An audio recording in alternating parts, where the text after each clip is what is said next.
Ang galing ng Diyos sa buhay mo. Ang galing ng Diyos sa COG. Ang galing ng Diyos sa mga elders. Ang galing ng Diyos sa mga ating pastor. Ang galing ng Diyos sa mga kabataan. Ang galing ng Diyos sa bawat pamilya. Ang Diyos ang nagbibigay ng kagalingan. Ang Diyos ang nagpapatalas. Kaya sabi ito'y bunga ng ating relasyon sa Diyos, ang mabubuting gawa ay hindi para maligtas, kundi tayo ay ligtas na at pinago niya. Okay? Glory in the highest of earth and peace. Sa bawat ginagawa nating kapatid, hindi tayo ang nalulugo, ang nabibigyan ng kapurihan, ang Diyos ang ating binibigyan ng kaluwalhatian. Kung bakit narito ko ang Covenant of Grace, narito kayo mga kapatid, sa araw ng linggo, ang pinaka-purpose po ng ating pananambahan ay ang luwalhatiin ang kabutihan ng Diyos. To glorify Him, to honor Him, no? Obey Him, respect Him, ang ating makapangyarihang Diyos. Papuri sa Diyos kay taasan at sa lupa'y kapayapaan sa mataong kinalulugdan niya.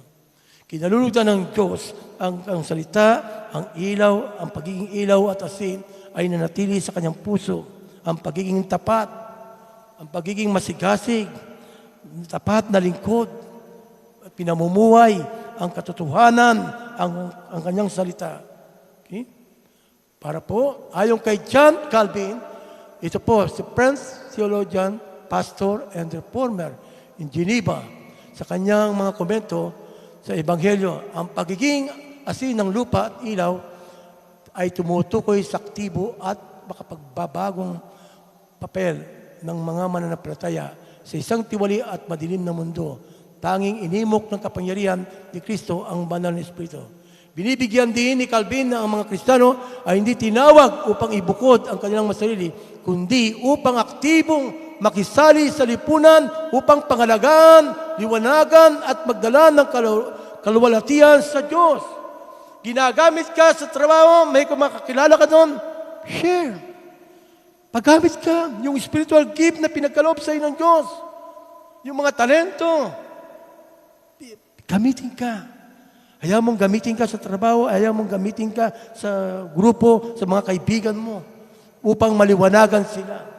Kapag pag-araw ng Lunes hanggang Biyernes, wala kang sinishare sa kanila, yung ilaw nakatago, hindi nakikita. Sapagkat natatakot ka, nahihiya ka. Ako, dati po ganun, natatakot ko, nahihiya ko. Magkagaling mga talino, mga prisipan. Ganun, nagtuturo po ako nag-share po ako sa mga supervisor. So, sinasantabi muna yung, sir, ma'am, pagdating po sa gawain, pang espiritual. Okay? Para sa Diyos. Okay? And next po, isang ama po bilang tunay na lingkod ng Diyos. Sa iyong buhay ngayon, kapatid, ikaw ba'y nagbibigay lasa? Ang iyong pag-ibig, ang katuwiran, katotohanan, ikaw ba'y nakikibagay sa kabulukan ng mundo? Test mo po ang sarili mo.